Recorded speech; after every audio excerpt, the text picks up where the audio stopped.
जिहाद को लेकर जमीयत उलेमा-ए-हिंद के अध्यक्ष मौलाना महमूद मदनी के बयान पर लगातार घमासान छिड़ा हुआ है और इस बीच मौलाना ने जिहाद पर एक और नई थ्योरी कह दी है और अब ये वो मांग कर रहे हैं कि स्कूलों में जिहाद की पढ़ाई होनी चाहिए।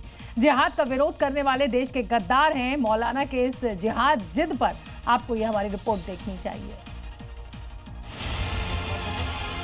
जमीयत उलेमा-ए-हिंद के चीफ मौलाना महमूद मदनी ने जिहाद के नाम पर जंग छेड़ दी है।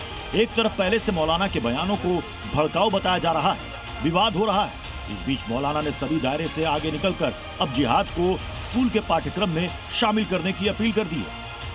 मुल्क के लिए ज़रूरी है, मुल्क के लोगों को मालूम होना चाहिए कि जिहाद क्या होता है, कितनी तरह का होता है, किन हालात में होता है, कब किया जा सकता है, कौन कर सकते हैं, कौन नहीं कर सकते हैं। एक बात। दूसरी बात, देशवासियों को ये मालूम होना चाहिए कि जिहाद एक धार्मिक पवित्र शब्दावली है इस्लाम की। आज के इस बयान से पहले मौलाना मदनी ने लगातार 2 बार जिहाद पर अलग अलग तकरीरें दी। मौलाना 3 दिन से लगातार जिहाद की गुहार लगा रहे हैं।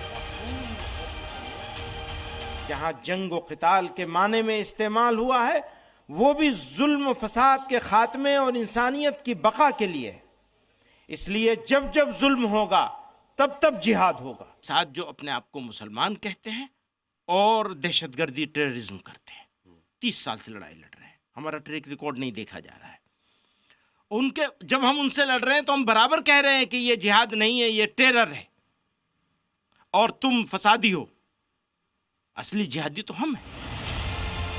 मौलाना की जिहाद थ्योरी को लेकर लगातार घमासान छिड़ा हुआ है। हर तरफ से रिएक्शंस आ रहे हैं, लेकिन मौलाना महमूद मदनी रुकने को तैयार नहीं है। गुड जिहाद और बैड जिहाद की पूरी कहानी अब वो इस देश के बच्चों को पढ़ाना चाहते हैं।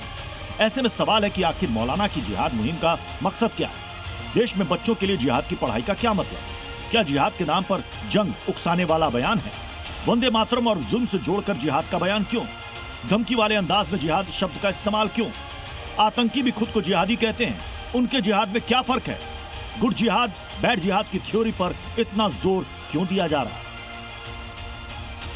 2 दिनों से लगातार प्रशासन का बुलडोजर चल रहा है और इसी वजह से दंगों में 2 बारात घरों की भूमिका की बात होगी, जिनके मालिकों का न सिर्फ हिंसा से जुड़ा हुआ नाम सामने आ रहा है, बल्कि असल वजह है अवैध तरीके से बारात घरों का निर्माण करना। लेकिन इसके पीछे एक्शन कुछ और वजह भी है। दरअसल ऐवान फरहद बारात घर सरफराज वली खां का है, जिन्हें आजम खां का करीबी माना जाता है। गुड मैरिज हॉल राशिद खां का बताया जा रहा है, जिन्हें मौलाना तौकीर रजा का निकट सहयोगी कहा जाता है। दोनों मैरिज हॉल बिना स्वीकृत मैप के ही बना दिए गए थे। अब ध्वस्तीकरण का आदेश वर्ष 2011 में जारी कर दिया गया था। सरकार के करीबी होने की वजह से कार्रवाई नहीं हो पाई थी, लेकिन बरेली बवाल के बाद मामला एक बार फिर से खुल गया है। हालांकि मैं आपको बता दूं कि पिछले 8-9 सालों से 27 में चुनाव होना है, पिछले 8-8.5 साल से बीजेपी की ही सरकार है, लेकिन उसके बाद भी 2011 के आए हुए फैसले पर एक्शन नहीं हो पाया था।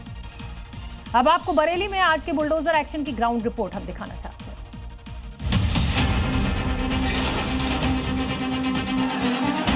मौलाना तौकीर ने जिस जमीन से दंगे की आग भड़काई थी, उस जमीन पर साजिश में शामिल एक किरदार का हिसाब हो रहा है। मंगलवार को बरेली के सूफी टोला में एक्शन शुरू हुआ।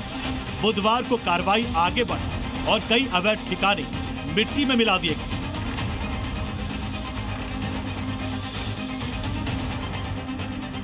बरेली में फिलहाल तौकीर के करीबी और आजम खान के रिश्तेदार सरफराज वली खान के अवैध संपत्तियों पर बुलडोजर चल रहा है। सरफराज के बारात घर, ऐवान फरहद और गुड मैरिज हॉल को ध्वस्त किया गया है। तस्वीरें देखिए इस बारात घर की, ये भव्य बारात घर बना हुआ है, बहुत बड़ा एरिया, कई 100 करोड़ की ये पूरी प्रॉपर्टी है और ये पूरी तरीके से अवैध है। यही बताया गया कि तौकीर रजा से कनेक्शन है और इसी वजह से लगातार कार्रवाई चल रही है। मैं आपको बाहर की तरफ ले चलता हूं, क्योंकि आप जहां तक आपकी नजरें जाएंगी आपको ये दिखेगा कि कितना भव्य तरीके से इस अवैध निर्माण को बनाया गया है। बुलडोजर कार्रवाई पर सरफराज ने कहा, ये अन्याय हो रहा है, तौकीर से मेरा कोई लेना देना नहीं। रजिस्ट्री के कागज है, रजिस्ट्री के कागज है मेरे पास, चुंगी की रसीदें हैं, समझे नहीं? तौकीर रज़ा को जानते हैं आप? देखो, तौकीर रज़ा को दुनिया जानती है, लेकिन मेरा कोई रिश्ता नहीं है उनसे, न मेरा कोई ताल्लुकात है उनसे, न मेरा कोई मेल जोल है उनके यहाँ, न उनका मेरे आने जाना है, न मेरा उनके आना जाना है, न मैं उनके किसी कार्यक्रम में जाता हूँ, न वो मेरे किसी कार्यक्रम में आते हैं। हाँ, मैं समाजवादी हूँ, समाजवादी हूँ। प्रशासन के बुलडोजर एक्शन से भले ही आरोपियों के तेवर बदल गए, वो प्रशासन से रहम की गुहार लगा रहे, लेकिन सच्चाई ये है कि हिंसा के वक्त जब इन्हीं ठिकानों से हजारों उपद्रवियों की भीड़ जुटी, मौलाना तौकीर ने सिस्टम को चैलेंज करने की हिमाकत की, तो उस वक्त किसी ने इसका विरोध नहीं किया। यही वजह है कि दंगे की साजिशों में अब जिनका भी नाम सामने आ रहा है, उनसे पाई पाई का हिसाब चुकाया जा रहा है। ब्यूरो रिपोर्ट, जी मीडिया।